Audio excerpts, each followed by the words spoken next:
She looked straight at me, not at the baby, not at her own son, just at me. And then she said it. That baby can't be our blood. The whole room went silent. You could hear the beeping from the IV machine and the soft sound of a baby crying, somewhere far down the hall.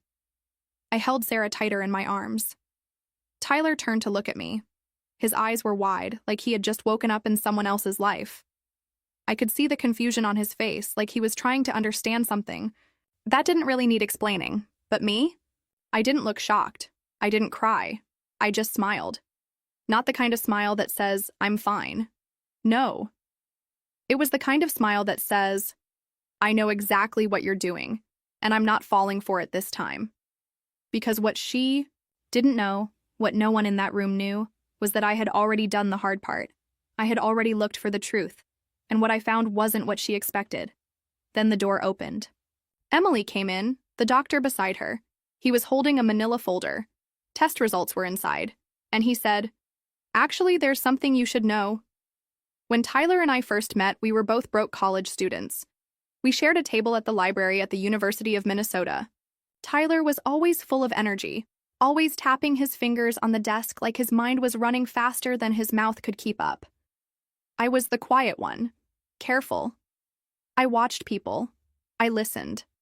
I only spoke when I had something that really mattered to say. Maybe that's why we fit so well together. He made me laugh. I helped him slow down. We balanced each other out. After we finished school, we moved to Orlando. We got married in a small courthouse. It was just us, my dad, and my little sister. Tyler's parents didn't come. His mom, Ashley, said the wedding was too sudden. She thought we should wait so the Monroe's family could plan it the right way. But we didn't want to wait. Love doesn't always wait. I won't lie. Her disapproval hurt. She never yelled or said mean things to my face. Ashley's way of fighting was with silence. Cold, careful silence. And when she did talk, her words always had hidden meaning. Are you sure? This is the best you can do, Tyler? She seems emotional. Don't you think stability is important in a marriage? Even so, we tried. Every birthday, every holiday. We invited her. Sometimes she came, sometimes she didn't. Tyler always said, she'll come around. But now, standing in that hospital room with our daughter in my arms, I knew one thing. For sure. This time, I was ready. I wanted to believe that trying for a baby would be a new beginning. We felt full of hope. Maybe we were a little too hopeful, even a bit naive. But then came the first miscarriage. And then the second one. The doctors told me I had endometriosis. They said getting pregnant would be hard for me. Every month became a long wait. Every time the test was negative, it felt like I had failed. It felt like my body was letting me down again and again. Ashley didn't show much care. One time, she told Tyler, maybe it's just not meant to be. She never said that to me. She never had to. Her silence said enough. My dad, Douglas, tried to be there for me. He's a calm, quiet man. He used to work as a mail carrier. After my mom passed away, he raised my sister and me on his own. He doesn't talk much, but when he does, it means something. He called me every Thursday just to ask how I was doing. My sister Betty is in nursing school in California. She would send me silly memes and selfies at 3 a.m. with messages like, thinking of you.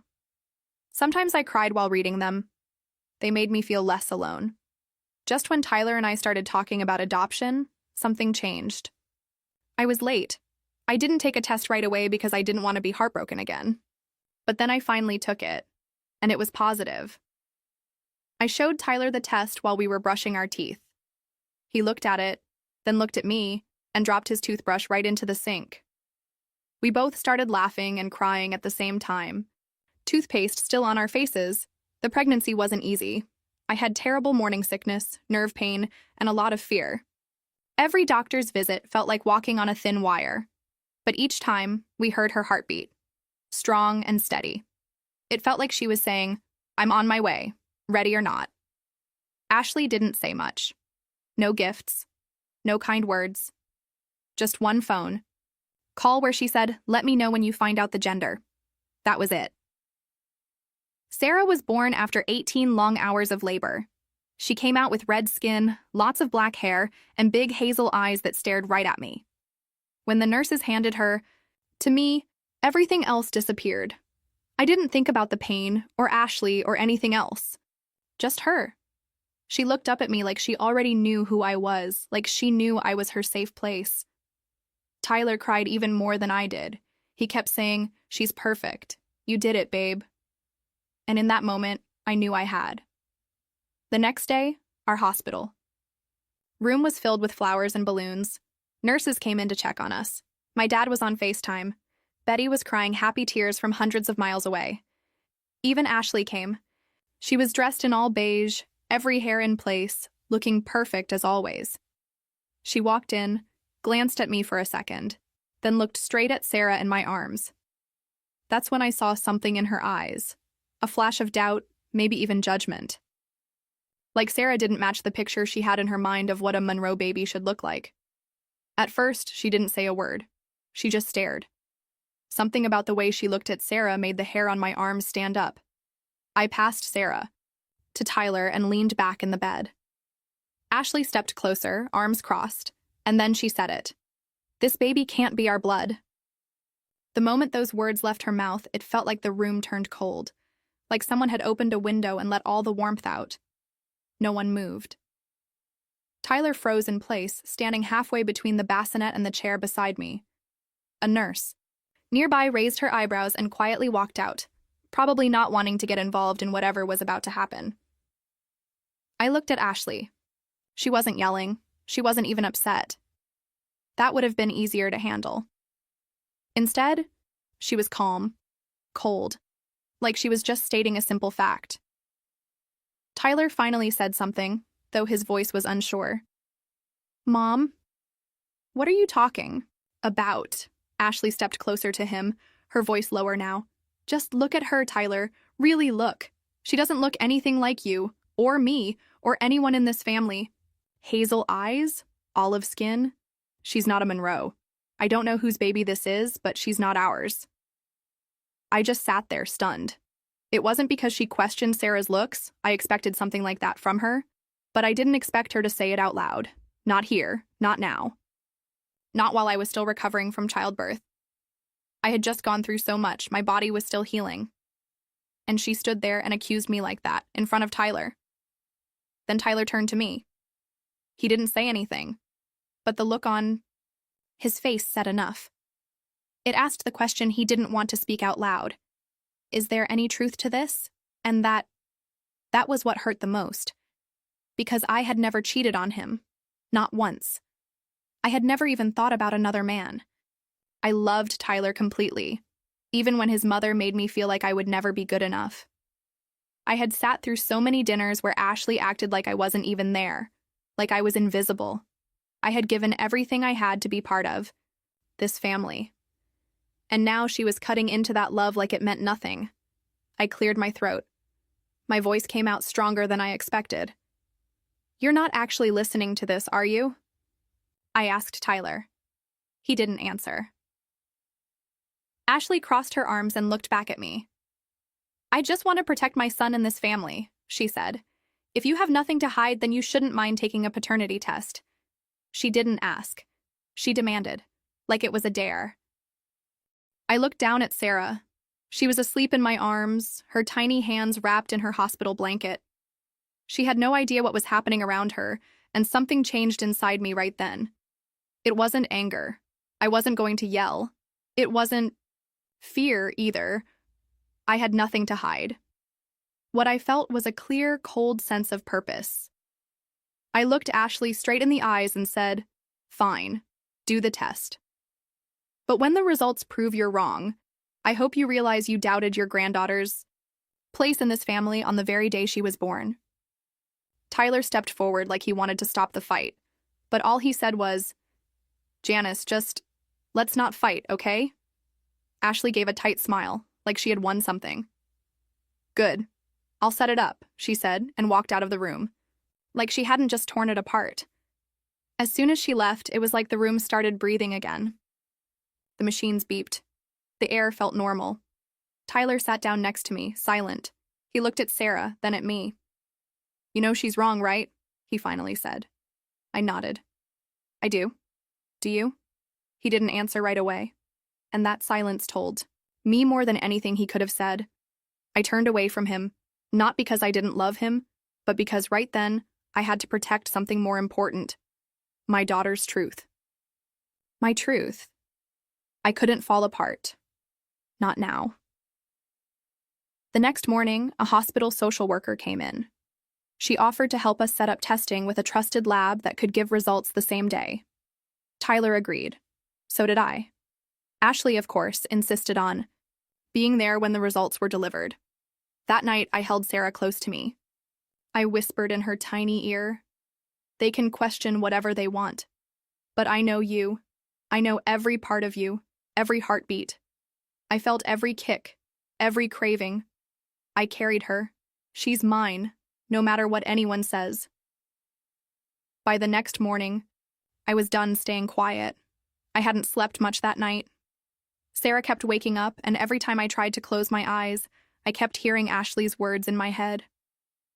"This baby can't be our blood." Over and over again, like a crack on the wall that kept growing bigger. I watched Tyler sleeping in the corner chair. He was curled up in the uncomfortable hospital recliner, hoodie pulled over his face. He looked so tired, not just from the birth, but from being stuck in the middle, between the woman he married and the mother who raised him. As soon as the sun came up, I called the nurse and asked when we could go home. I wanted out of that room. I needed my own bed, my own space. I needed to leave behind the cold feeling that had taken over and start finding some peace again. But before we left, I called the genetic testing lab the hospital had told us about. I didn't wait for Tyler to say it. I didn't ask for permission. I just made the call. I booked an appointment for all three of us, me, Tyler, and Sarah. When I told Tyler, he paused. "Are you sure we need to do this?" he asked. "You know the truth. I know the truth. This is just my mom trying to cause trouble."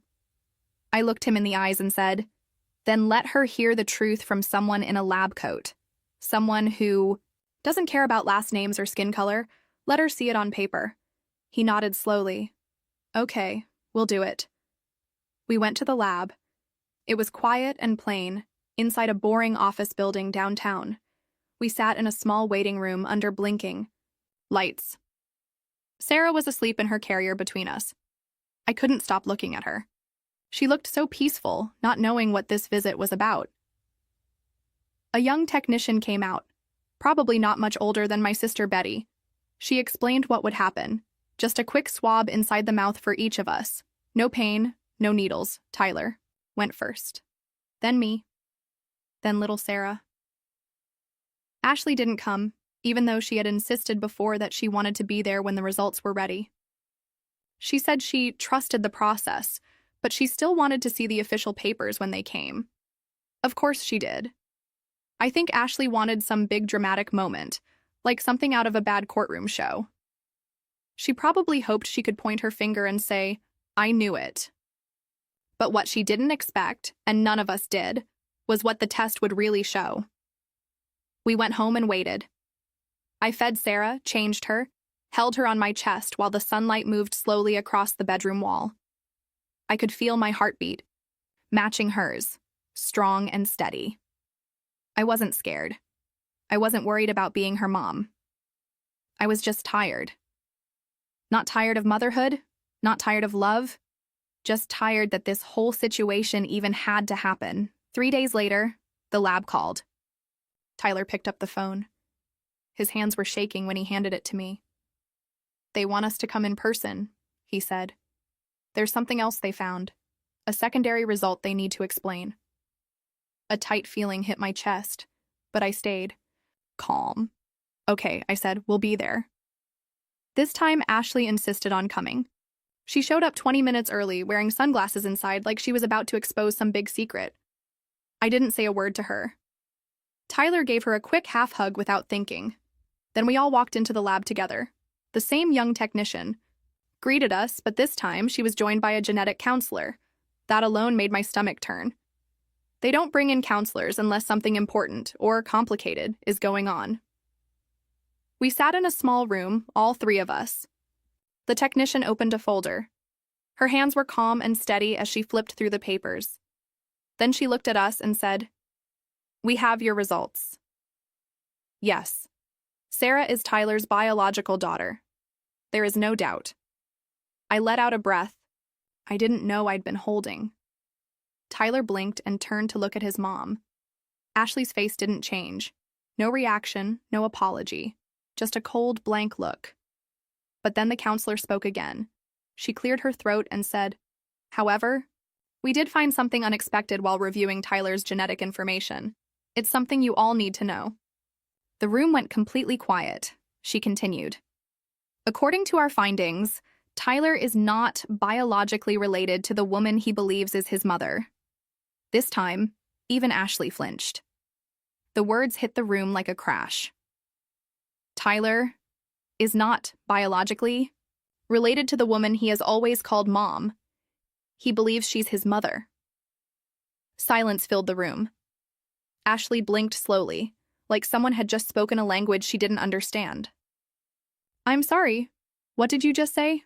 she asked. Her voice cracked, for the first time since I'd known her. The counselor repeated it, more gently this time. "The test shows there's no genetic connection between you and Tyler, Mrs. Monroe. We ran the test twice to be sure." I looked at Tyler. He wasn't moving. It was like someone had hit pause on his body. No blinking, no words, just frozen.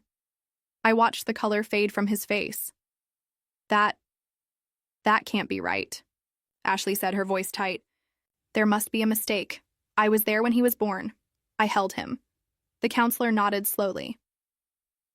"I understand this is hard to hear, but the science is clear. Tyler and your granddaughter Sarah are a perfect match as father and daughter. But there is no match between you and Tyler as mother and son."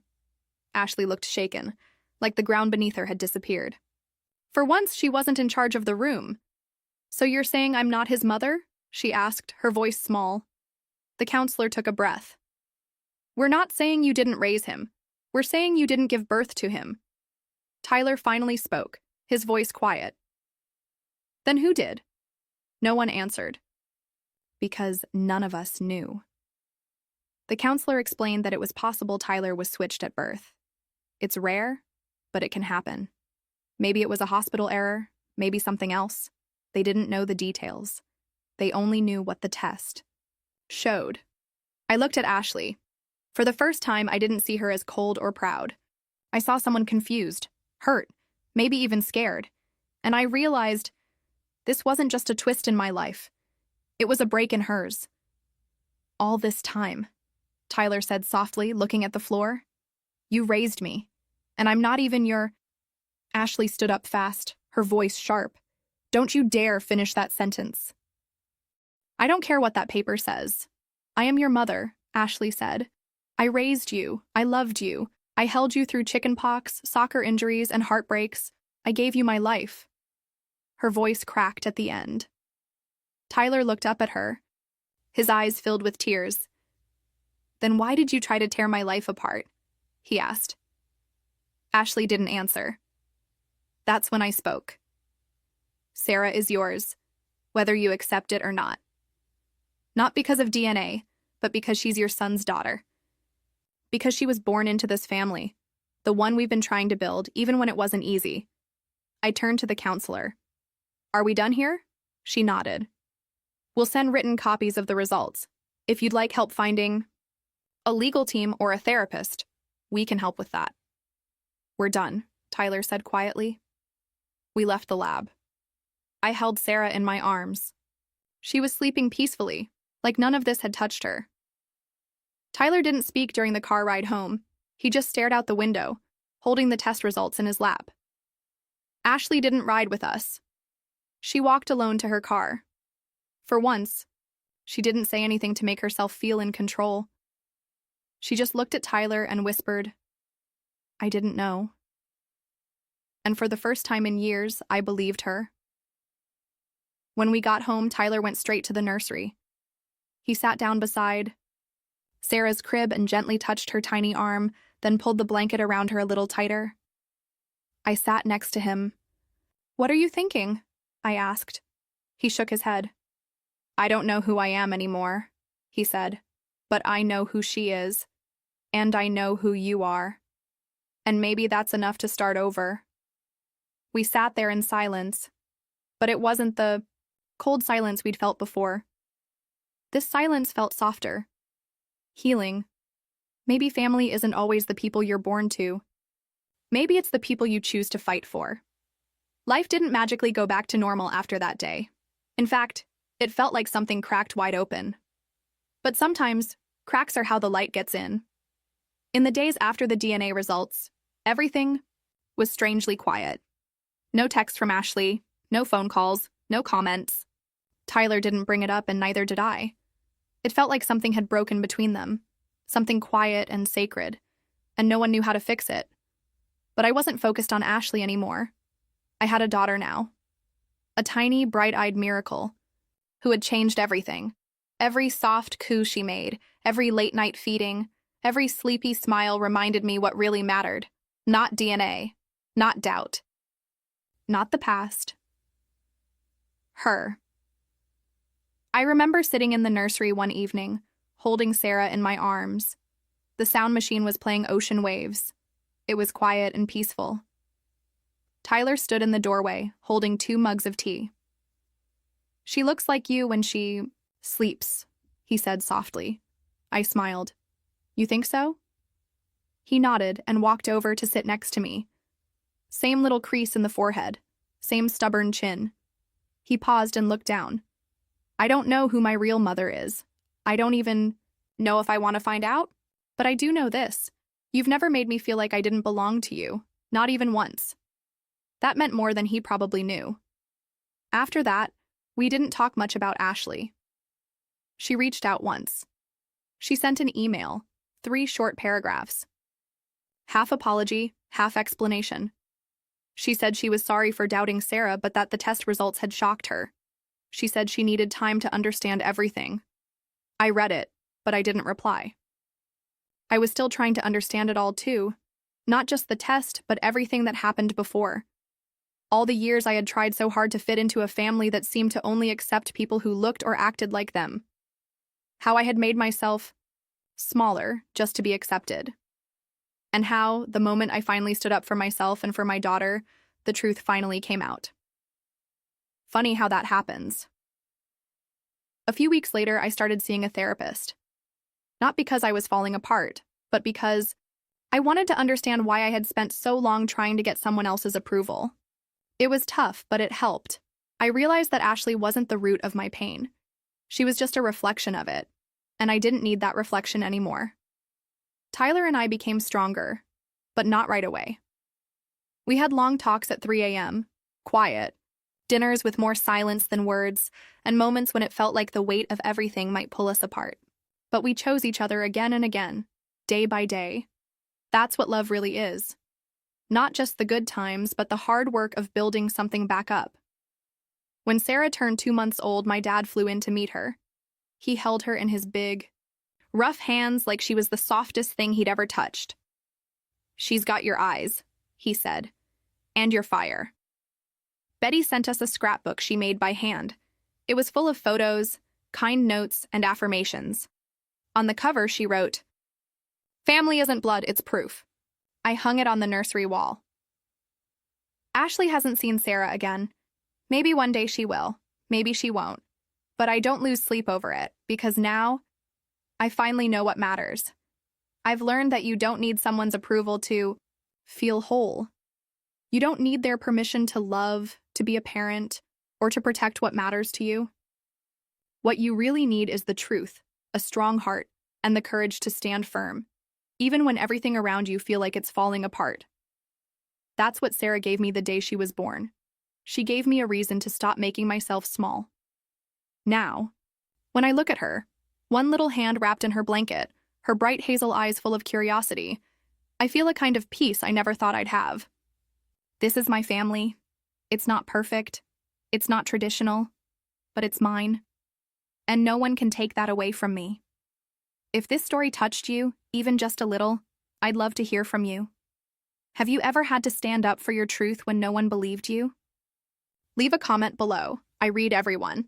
And if this story made you feel something, if it reminded you of your own journey or helped you see family in a new way, please give this video a thumbs up. It helps more than you know. Share it with someone. Who needs to hear that family isn't just about blood? If you're new here or just stopping by, hit that subscribe button. I have more stories coming. Real ones, honest ones, about love, identity, motherhood, healing, and all the messy, beautiful ways life can surprise us. Thanks for watching. And remember, your truth is nothing to be ashamed of.